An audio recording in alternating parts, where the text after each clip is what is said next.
yang dinubuatkan yang akan dibangkitkan seperti Musa adalah Yesus. Benar. Oke. Karena Di Yesus dalam Kejadian dikhususkan 17 nomor 20 tadi, di situ dikatakan ada 12 raja dari keturunan Ismail. Kejadian 21 nomor 13-18, tetapi juga anak dari hambamu itu akan kubuatkan menjadi bangsa besar karena ia pun anakmu. Allah sendiri berjanji bahwa dari Ismail akan muncul bangsa yang besar.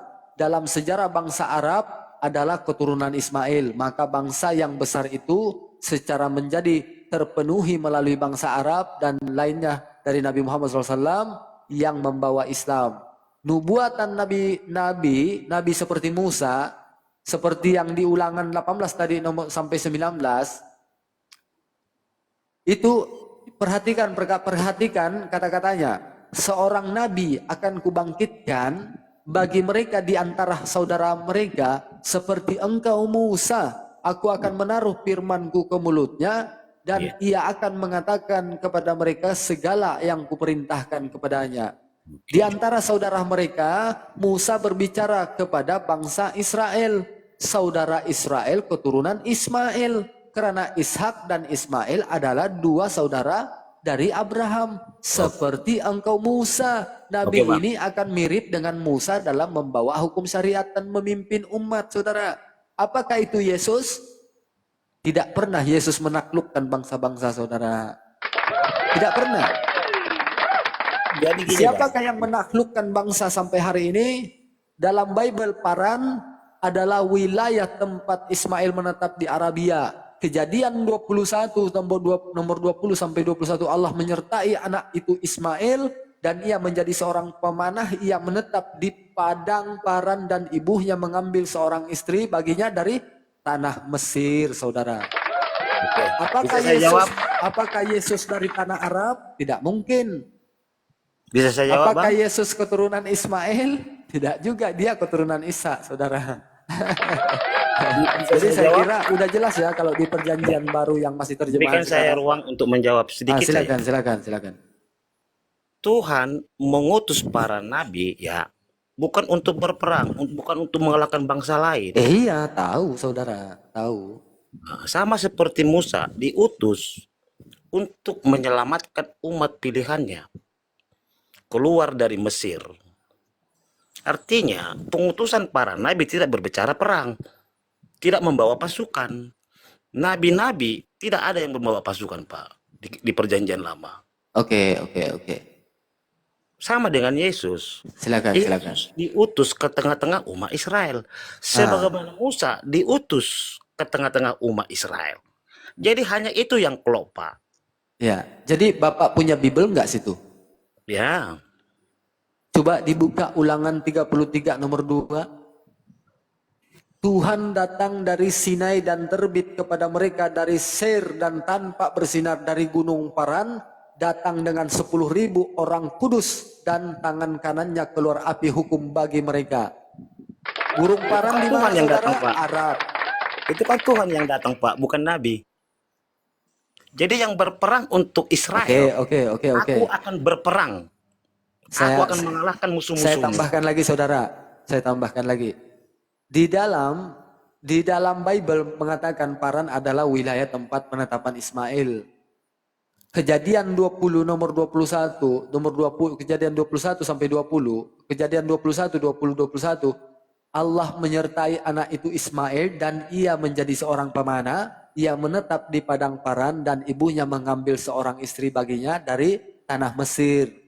Paran wilayah di sekitar Mekah dan Hijaz Arabia. Lalu lihat apa yang nubuatan ini. Ulangan 33 nomor 2 tadi. Tuhan akan datang dari Sinai dan terbit kepada mereka dan Seir yang tampak bersinar dari gurun Paran.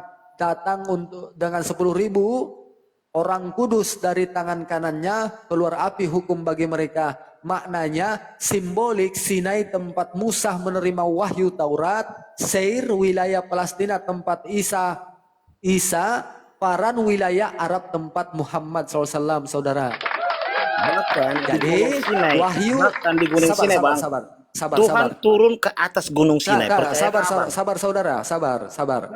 Sinai di Sinai tempat Musa menerima wahyu Taurat. Di Seir tempat wilayah Palestina tempat Nabi Yesus. Paran wilayah tempat Arab tempat Nabi Muhammad. Artinya wahyu Tuhan muncul pertama kali di Sinai, yaitu kepada Musa, terbit di Seir, Yesus di Palestina, bersinar dari Paran, Muhammad SAW, Arab saudara.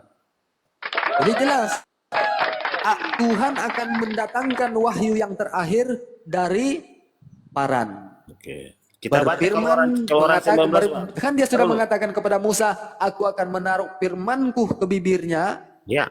dan dia akan menyampaikan segala yang kuperintahkan. Oke. Dan hanya Yesus yang berkata, Jelas saudara? segala firman yang aku terima telah aku sampaikan. Itu Yesus yang berbicara itu, Pak.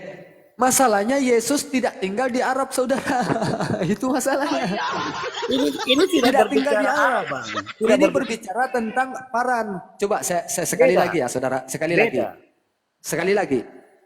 Siapa nabi yang diutus dari Paran? Ulangan 33 nomor 2. Di situ dikatakan Tuhan datang dari Sinai dan terbit kepada mereka dari Seir. Ia tampak bersinar dari gurun Paran. Perhatikan saudara, gunung Paran datang dengan 10.000 orang kudus, dari tangan kanannya keluar api hukum bagi mereka. Itu maknanya saudara, maknanya simboliknya. Karena kenapa? Yang pertama, Sinai adalah tempat Musa menerima wahyu. Seir adalah wilayah Palestina tempatnya Yesus. Paran adalah wilayah Arab tempat Nabi Muhammad. Siapa yang datang menaruh firman ke Paran, saudara? Tuhan. Siapa yang membawa 10.000 orang kudus? Tuhan. Datang kemana? Ke Paran. Paran di mana? Di Arab. Wahyu Tuhan muncul pertama kali di Sinai Musa, terbit di Seir Yesus di Palestina, bersinar dari Paran Muhammad SAW berada di Arab saudara. Berarti jelas wahyu terakhir akan diturunkan oleh Tuhan di Paran, yaitu di Arab. Berarti Terakhir dalam makna apa, Bang? Terakhir dalam makna apa?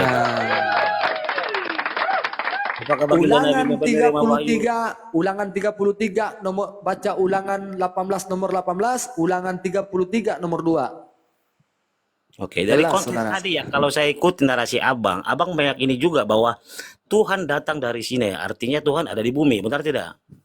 Bukan Tuhan yang datang ke bumi, saudara. Yang Abang baca itu apa? Kita baca Keluaran 19 Itu ayat adalah 20. satu analogi kita berpaham. Karena Tuhan saja datang ke Nabi Abraham untuk Abraham membuat perjanjian, berarti Tuhan datang.